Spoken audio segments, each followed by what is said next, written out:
जय माता दी मेरे प्यारे यूट्यूब फैमिली। आशा करती हूँ आप सब बहुत अच्छे होंगे। माता रानी आप सबकी हमेशा रक्षा करे और आपकी सारी मनोकामनाओं को पूर्ण करे। जय माता दी। आज मैं आप सभी को माँ कालरात्रि की कथा सुनाती हूँ। माँ कालरात्रि की कथा भारतीय पौराणिक साहित्य और श्री दुर्गा सप्तशती में अत्यंत विस्तार से वर्णित। माँ कालरात्रि देवी के 9 रूपों में 7वीं शक्ति है। वे अंधकार का नाश करने वाली और काल पर विजय प्राप्त करने वाली देवी हैं। देवी कालरात्रि का स्वरूप देखने में अत्यंत भयानक है, लेकिन वे अपने भक्तों के लिए अत्यंत शुभ फल देने वाली है, इसलिए इनका नाम शुभंकारी भी है। कार की तरह काला है, केस बिखरे हुए हैं। माता के 3 नेत्र हैं जो ब्रह्मांड की तरह गोल हैं और जिनसे बिजली की भांति किरणें निकलती रहती हैं। माँ की नासिका से अग्नि की भयंकर ज्वालाएं निकलती हैं। माता का वाहन गदा है। माँ का दाहिना हाथ वर मुद्रा में है और नीचे वाला हाथ अभय मुद्रा में है। बाईं भुजा के ऊपरी हाथ में लोहे का कांटा और नीचे वाले हाथ में खड्ग है। माँ कालरात्रि के प्राकट्य की सबसे प्रमुख कथा शुंभ निशुंभ और उसके सेनापति रक्तबीज के वध से जुड़ी। पुराणों के अनुसार शुंभ और निशुंभ नामक 2 महाशक्तिशाली असुरों ने स्वर्ग पर अधिकार कर लिया और देवताओं को वहां से खदेड़ दिया। इंद्र सहित सभी देवता त्राहिमाम कर उठे। वे हिमालय पर्वत पर जाकर आदि शक्ति की स्तुति करने लगे। देवताओं की प्रार्थना सुनकर देवी पार्वती प्रकट हुई और उनके अंश से देवी कौशिकी का जन्म हुआ। युद्ध के मैदान में जब देवी कौशिकी ने शुंभ और निशुंभ की सेना का विनाश करना शुरू किया, तब रक्तबीज नामक असुर सामने आया।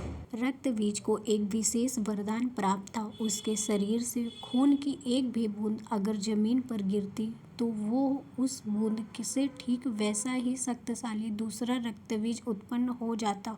जब देवी ने रक्तबीज पर प्रहार किया तो उसके रक्त की बूंदों से हजारों रक्तबीज पैदा हो गए। देवता ये देखकर अत्यंत भयभीत हो गए कि असुरों की सेना कम होने की बजाय बढ़ती ही जा रही है। तब देवी प्रकटी ताने और उनके ललाट से अत्यंत भयानक रूप वाली देवी कालरात्रि महाकाली प्रकट हुई। देवी कालरात्रि ने प्रकट होते ही अपना विशाल रूप धारण किया। उन्होंने असुरों को निगलना शुरू कर दिया। जब देवी ने रक्तबीज पर प्रहार किया तो उन्होंने उसका रक्त जमीन पर गिरने से पहले ही अपने मुंह में भर लिया। देवी ने रक्तबीज का सारा खून पी लिया और जमीन पर गिरे हुए रक्त से बने असुरों को भी अपना ग्रास बना लिया। इस प्रकार माँ कालरात्रि ने रक्तबीज का समूह नाश किया। माँ कालरात्रि का यह रूप हमें सिखाता है कि सत्य और अधर्म की रक्षा के लिए कभी कभी कठोर और उग्र रूप धारण करना आवश्यक होता है। वे काल की भी काल हैं, अर्थात वे समय के चक्र से परे हैं। देवी अपने भक्तों के शत्रुओं और बुरी शक्तियों का नाश करती है। ज्योतिष शास्त्र के अनुसार माँ कालरात्रि शनि ग्रह को नियंत्रित करती हैं। उनकी पूजा के कुप्रभाव दूर होते हैं। तंत्र शास्त्र में माँ कालरात्रि की पूजा का विशेष महत्व है। साधक अपनी साधना को पूर्ण करने के लिए सप्तमी की रात को देवी की विशेष आराधना करते हैं। नवरात्र के 7वें दिन माँ कालरात्रि की पूजा की जाती है। माँ को गुड़ का भोग लगाना अत्यंत प्रिय। माँ का बीज मंत्र ओम ऐं ह्रीं क्लीं चामुंडाय विच्चे। माँ कालरात्रि का रूप चाहे कितना भी डरावना क्यों ना हो, वे ममतामयी हैं। अपने भक्तों को अभय प्रदान करती हैं और अमल मृत्यु के भय से मुक्त करती हैं। जो व्यक्ति सच्चे मन से माँ कालरात्रि का स्मरण करता है, उसके जीवन से अंधकार छट जाता है और ज्ञान का प्रकाश फैलता है।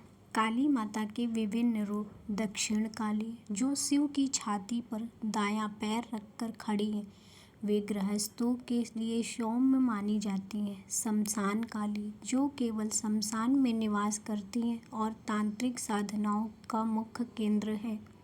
महाकाली, जो 10 मुख, 10 हाथ और 10 पैर वाली, जो ब्रह्मांडी शक्ति का विराट रूप है। भद्रकाली, जो भक्तों के कल्याण के लिए अत्यंत दयालु है। माँ काली की कथा हमें सिखाती है कि बुराई का अंत अनिवार्य है। वे विनाशक तभी बनती हैं जब सृष्टि में अधर्म बढ़ जाता है। माँ के रूप में वे अपने भक्त के विकारों काम, क्रोध, लोभ, मोह का अहंकार कर उसे मोक्ष की ओर ले जाती है। माता रानी का आवाहन मंत्र ओम क्रीम काल्याय नमः। इस मंत्र का ज़्यादा से ज़्यादा बार जाप करें और माता रानी की सेवा करें। माता रानी आपके परिवार को सदैव सुख, संपत्ति, धन, कीर्ति, वैभव प्रदान करेंगी। जय माता दी दोस्तों। और आप सबसे एक विनम्र निवेदन है, प्लीज़ हमारे चैनल को सब्सक्राइब करें और ज़्यादा से ज़्यादा लोगों तक शेयर करें और कमेंट भी करें।